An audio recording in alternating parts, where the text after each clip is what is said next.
If you've ever studied something carefully, then forgotten it the next day. If you've ever reviewed a word 10 times and still drawn a blank when you needed it. If you've ever told yourself, I just have a bad memory and believed it, then this video is for you, because that belief is costing you everything. Welcome back to Gentle Wisdom. Your memory is not the problem. It never was. Today I am going to show you why you keep forgetting, how your brain actually decides what to remember, and the simple system that changes everything. By the end of this video, you will never look at forgetting the same way again. So slow down. Listen carefully. And let's begin. Lesson 1. Forgetting is not failure. It is biology. Here is the first thing you need to understand. Forgetting is not a sign that something is wrong with your brain. It is your brain working exactly as designed. Your brain receives an enormous amount of information every single day. Thousands of words, thousands of images, thousands of experiences.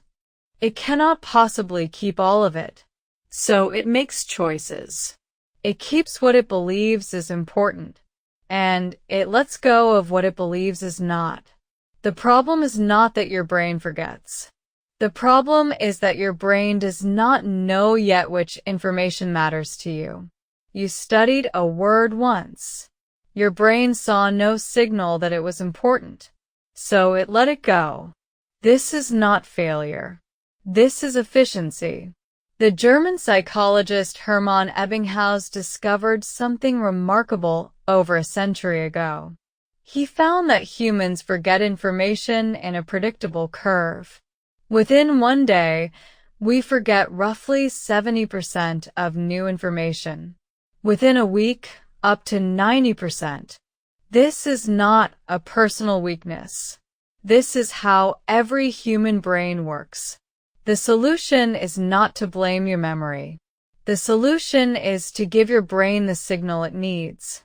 The signal that this information is important, worth keeping. Remember this.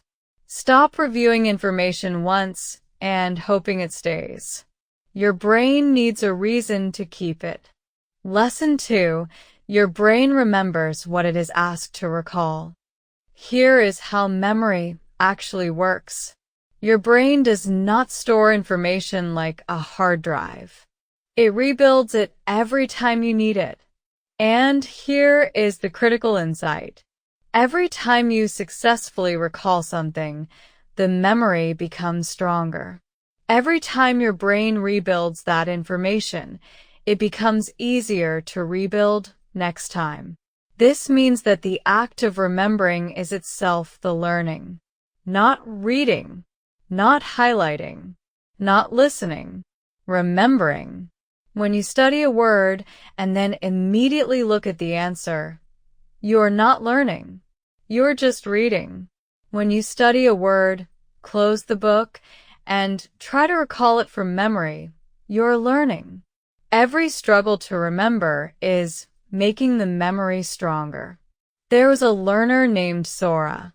She studied English vocabulary every night. She read through her word lists carefully.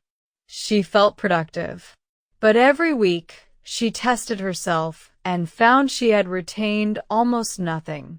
Then she changed one thing. Instead of reading her word list, she covered the answers and tried to recall each word from memory. If she could not remember, she looked then tried again. Her retention rate went from almost nothing to over 70% within 2 weeks. Same words, same time. One different approach. Here is what works. Stop reading your notes. Start testing yourself. The struggle to remember is the learning. Lesson 3. Review at the right time, not any time. Here is the most important thing most people never learn about memory. It is not just about reviewing. It is about when you review. Your brain strengthens memories during a specific window after learning. If you review too soon, you are practicing something you already remember. If you review too late, the memory has already faded too far. The ideal time to review is just before you are about to forget. This is called spaced repetition, and it is the most powerful memory technique ever discovered. The system works like this.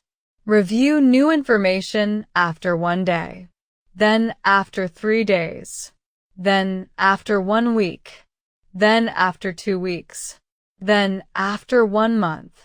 Each review at the right moment tells your brain that this information keeps coming back, that it must be important, and the brain responds by making it permanent. Matthew Walker, in his book Why We Sleep, explains that sleep plays a critical role in this process. Each night of sleep consolidates the memories you formed that day. The spaced repetition system works best when combined with consistent, quality sleep. You are not just reviewing, you are scheduling your memories. Start here. Review new information after 1 day, then 3 days, then 1 week. Each review at the right time makes the memory stronger. Lesson 4. Your memory is a system, not a gift. Here is the final truth. People who seem to have excellent memories are not biologically different from you. They have a better system. They test themselves instead of reading. They review at the right intervals. They sleep consistently. They pay attention when they first encounter information. These are not talents. They are habits, and habits can be learned. You have been blaming your memory for a problem that was never about memory. It was about system. Think about 2 learners. Both study the same 20 words tonight. The first reads through them 3 times and goes to sleep. Tomorrow she remembers 5. The second closes her book and tests herself. She struggles to recall each word.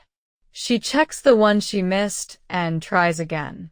She reviews 5 tomorrow, then 10 more the day after, then all 21 weeks later. After 1 month, she remembers all 20 words as if they were part of her. Same words, same intelligence, 1 different system. Your memory is not the problem. Your system is. Tonight, instead of reading your notes 1 more time, close them. Try to recall what you studied from memory. Write down what you remember. Then check what you missed. That struggle to remember is not frustrating. It is the learning happening in real time. Your memory is not broken. It never was. Train your mind and keep becoming.